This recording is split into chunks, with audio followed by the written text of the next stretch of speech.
এই পৃথিবীতে চারজন বাদশা ছিলেন, দুইজন মুমিন, দুইজন কাফের, যারা গোটা বিশ্বের বাদশা।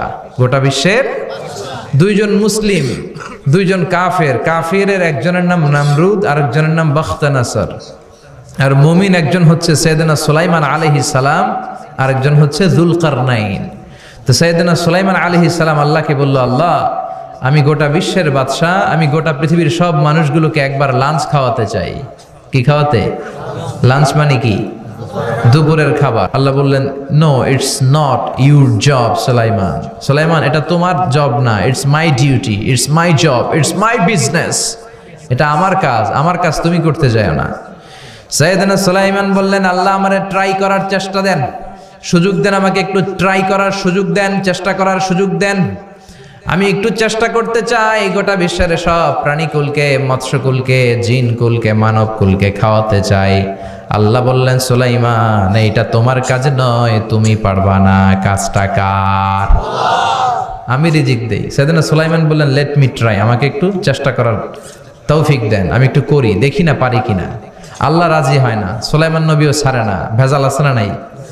সুলাইমান আলাইহিস সালামের জোরাজোরিতে আল্লাহ রাজি হলেন। সাইয়েদনা সুলাইমানের অনুসারী ছিল জিনেরা। জিনেরা আবার ওনার কথা শুনতো। উনি জিনদের নিয়ে গোল টেবিল বৈঠক করলেন আর বললেন, সাগরের তীরে বিশাল বড় বড় ডেগের মধ্যে রান্না করো, আফ্রিকার গরুগুলোকে ফ্রাই করো, তিমি মাছগুলোকে ভুনা করো, খাসিগুলোকে রেজালা করো, পোলাও করো, খিচুড়ি করো, বিরিয়ানি করো, সব ধরনের খাবার জমা করো। অমুক অমুক দিন দুপুর বেলায় আমি সাইয়েদনা সুলাইমান আলাইহিস সালাম গোটা বিশ্বের সবাইকে দুপুরের খাবার খাওয়াবো। জিনেরা বড় বড় পাতিলে রান্না করা শুরু করে দিল। রাতে সাগরের তীরে 40 কিলোমিটার এরিয়ার মধ্যে রান্নার স্তূপ। চলে আসলো সেই মাহেন্দ্র দিন, যেদিন খাওয়ানো হবে। ওই দিন সবাই এসেছে। সাইয়েদনা সুলাইমান উদ্বোধনী ভাষণ দিবেন। উনি বলতে শুরু করলেন, জিনেরা লাইন ধরবে এদিকে, মাছেরা লাইন ধরবে এদিকে, পাখিগুলো লাইন ধরবে এদিকে, মানুষগুলো লাইন ধরবে এদিকে, সবাই লাইনে লাইনে এসে খাবার খেয়ে যাও। সাগরের ভেতর থেকে বিশাল এক তিমি মাছ এসে বলে, সুলাইমান আমি লাইন মানি না। কি মানি না? আমারে বেলাইনে খাবার দাও। সাইয়েদনা সুলাইমান বললেন, আমি নবী মানুষ, আমি বেলাইন করতে পারি না। তিমি মাছ বলে, আমার পেটে প্রচন্ড ক্ষুধা, এই ক্ষুধায় যদি আমি মরে যাই তাহলে কিয়ামতের দিন আল্লাহ তোমারে ছাড়বে না, কারণ আমি তোমার মেহমান হয়ে এসেছিলাম। ঝামেলা আছে না নাই?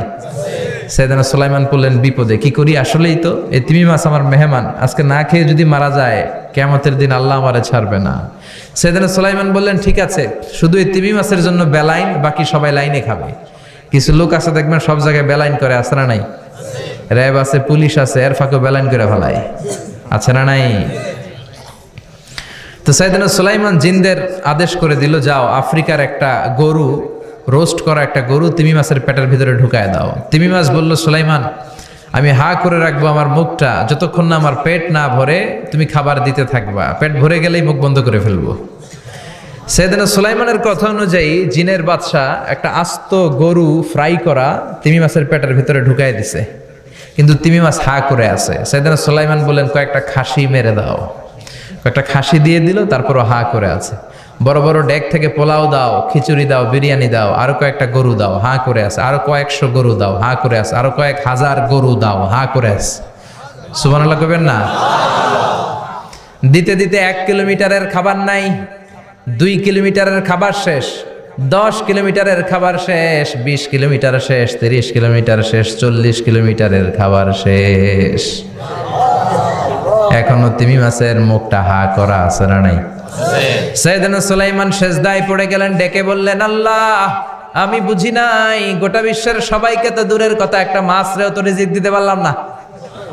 তিমি মাছ এখনো হা করা, ডেকে বলে, সুলাইমান প্রতিদিন রব্বুল আলামিন 3টা লোকমা খাবার আমারে খাওয়ায়, তুমি 40 কিলোমিটারের খাবার পেটে দিয়েছো, কিন্তু আল্লাহর 3টা লোকমার একটা লোকমার সমানও হয় না।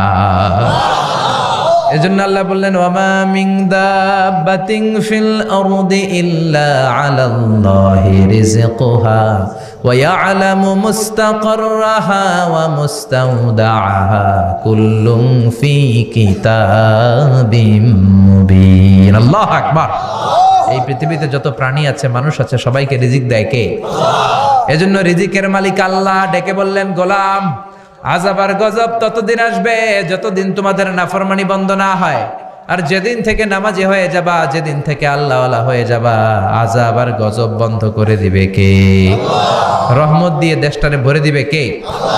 লা ইন শাকারতুম লা আযীদান্নাকুম। শুকরিয়া করো, আমি নিয়ামত বাড়ায় দিব। কার কথা? আল্লাহর। আর জোরে বলেন কার? আল্লাহ সব সময় আমাদেরকে তুমি নিয়ামত গুজারদের অন্তর্ভুক্ত হওয়ার তৌফিক দাও। আমিন। আর জোরে পড়েন আমিন।